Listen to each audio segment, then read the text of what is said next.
Like and subscribe and click the bell icon to get new video updates. Cannabis reform not as likely as some voters may hope. May 24, 2022, 2:05 p.m. Save login, register or subscribe to save articles for later.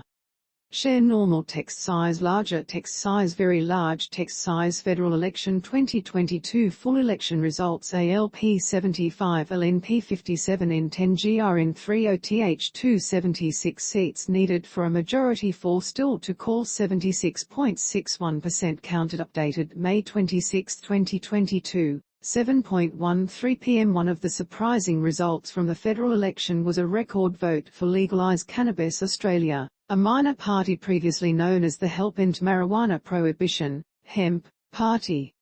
The party received 2 to 7% of the Senate vote in most states and territories, narrowly missing out on a Senate seat in Queensland. Support for the legalisation of cannabis has risen dramatically over the last few decades. Credit Rowan Thompson. This follows a notable result in the 2021 Western Australian state election, where it picked up 2 seats in the Legislative Council. Does the success of this single-issue minor party mean Australians are finally ready to legalise it? In 2019, for the first time in the survey's history, the National Drug Household Survey found more Australians support the legalisation of cannabis, 41.1%, than oppose it, 37%. Support for the legalisation of cannabis has risen dramatically over the last few decades. In 2007, only 21.2% of Australians supported legalisation. This jumped to 24.8% in 2020, then to 26% in 2013. It was 35.4% in 2016. By 2019, 41.1% of those surveyed supported legalisation. Only 22% of Australians surveyed in 2019 felt cannabis possession and use should be a criminal offence, compared to 34% in 2010. Support for cannabis legalisation likely comes from observing the legalisation of recreational cannabis in countries across the globe. Examples include Uruguay, Malta, Mexico, South Africa, Canada and a number of states in the United States. Interestingly, very few Australians indicate they would use cannabis if it were legalised.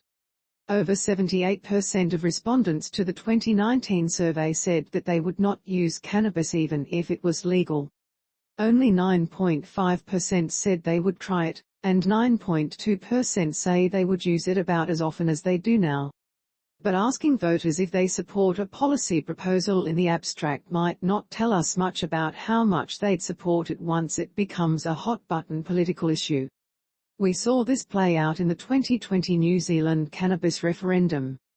There, 51% of voters rejected the legalisation of cannabis, despite early opinion polling in 2020 indicating strong support.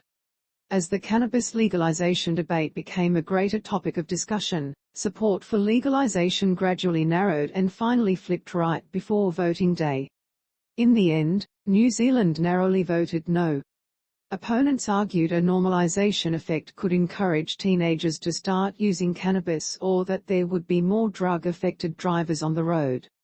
Some argued there would be unpredictable effects of lung health and mental health. There is mixed evidence for each of these propositions, but the debate itself made voters more cautious about change. One of the big lessons from the last few decades of cannabis law reform is voters prefer a gradual and measured approach to drug liberalisation. Voters need to be convinced the legalisation of currently illicit drugs will successfully reduce health and social harms. One of the big lessons from the last few decades of cannabis law reform is voters prefer a gradual approach to drug liberalisation. Credit iStock. One academic analysis of the failure of the New Zealand referendum noted the proposed bill failed to address voter concerns about potency, reducing the black market and the normalisation of cannabis. A libertarian-style argument in favor of cannabis legalization focused on the freedom to choose is unlikely to shift voters already concerned about the harms of legal substances such as alcohol and tobacco.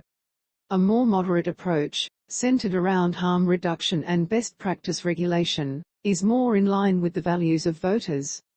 Jumping straight from a criminalized environment regarding cannabis towards full legalization may also be too fast for some voters. A gradual change of policies regarding cannabis is more likely to have support. For example, states that adopt medicinal cannabis policies, as Australia has done, tend to move faster towards recreational cannabis legalization than other jurisdictions.